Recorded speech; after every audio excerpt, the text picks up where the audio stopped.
మొదటి మాట, క్షమాపణ హృదయం కలిగి ఉండాలి. మత్తయి సువార్త 6వ అధ్యాయం 12వ వచనం. మా రుణస్థులను మేము క్షమించిన ప్రకారము మా రుణములను క్షమించుము. చాలు. మా రుణస్థులు మేము క్షమించ ఉన్న ప్రకారము మా రుణములు క్షమించబడి. అంటే మన రుణస్థులు మనం క్షమించబడితే వాళ్ళని మనం ఏమనకుండా వినకుండా ఉంటే వాళ్ళ గురించి ప్రార్థన చేస్తే మన రుణాలు అనేవి తొలగిపోతాయి. మన రుణాలు అనేవి క్షమించబడి. ముందుగా మనలో ఉన్న అది క్షమాపణ హృదయం అనేది మనకు ముందు ఉండాలి. ఏముండాలంటే క్షమాపణ హృదయం అనేది కలిగి ఉండాలి. క్షమాపణ హృదయం కలిగి ఉంటే మనలో ఏదైనా ఎవరైనా మనం క్షమించే హక్కు మనకి ఉంటుంది. అదేవిధంగా రెండో మాట చెప్తాను, శత్రువులను ప్రేమించాలి. మత్తయి సువార్త 5వ అధ్యాయం 44వ వచనం. నేను మీతో చెప్పున్నదేమనగా, మీరు పరలోకమందున మీ తండ్రికి కుమారుడై ఉండునట్లు మీ శత్రువులను ప్రేమించుడి. దాంతో ఏంటంటే మీ శత్రువులను ప్రేమించుడి. మీ శత్రువులు మిమ్మల్ని ఇంటి పక్కన ఉండొచ్చు, ఇంట్లో ఉండొచ్చు, ఎక్కడో ఉండొచ్చు, వీధిలో ఉండొచ్చు, ఎక్కడైనా ఉండొచ్చు. కానీ వారి గురించి మీరు ప్రార్థన చేయాలి. శత్రువులు మిత్రులుగా మార్చుకునే ప్రార్థన మీరు చేయాలి. విజ్ఞాపన చేయాలి వాళ్ళ గురించి. శత్రువులు ఎదుట మీకు భోజనం కూడా దేవుడు సిద్ధం చేస్తాడు. అంటే దేవుడు ఏం చేశాడు? దేవుడు అంత వాడే శత్రుల గురించి ప్రార్థన విజ్ఞాపన చేసినప్పుడు మనం చేయలేము, మనం చేయాలి కదా.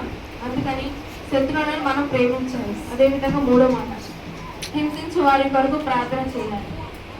అదే మత్తయి సువార్త 5వ అధ్యాయం 44వ వచనం. హింసించు వారి కొరకు ప్రార్థన చేయుడి. మిమ్మల్ని హింసించిన వారి కొరకు ప్రార్థన చేయండి. మిమ్మల్ని ఎంతమంది అయినా హింసిస్తారు. ఎవరైనా, అది ఎవరైనా, కలెక్టర్ అయినా, మంత్రి అయినా, ఎవరైనా హింసిస్తారు. ఎవరికైనా అది హింసిస్తారు.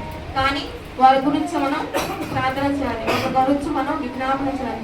విజ్ఞాపన చేసిన దేవుడు మన ప్రార్థన ఆలకిస్తాడు. విజ్ఞాపన చేస్తే మనలో ఉన్న మలినాన్ని మొత్తం సమస్తకు దేవుడు పట్ల మొత్తం పెరిగిపోతుంది. ఈ మూడు మాటలు. ఫస్ట్ది క్షమాపణ హృదయం కలిగి ఉండాలి. చెప్పండి. రెండవది శత్రువులను ప్రేమించాలి. మూడవది హింసించే వారి వరకు ప్రార్థన చేయాలి.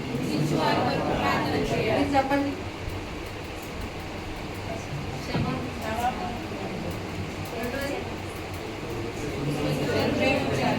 మూడవది ఈ మూడు మనలో ఉంటే, ఈ మూడులో మన హృదయంలో ఉంటే ఖచ్చితంగా శత్రువునైనా హింసించే వారినైనా మనం ఖచ్చితంగా ప్రార్థన చేస్తాం.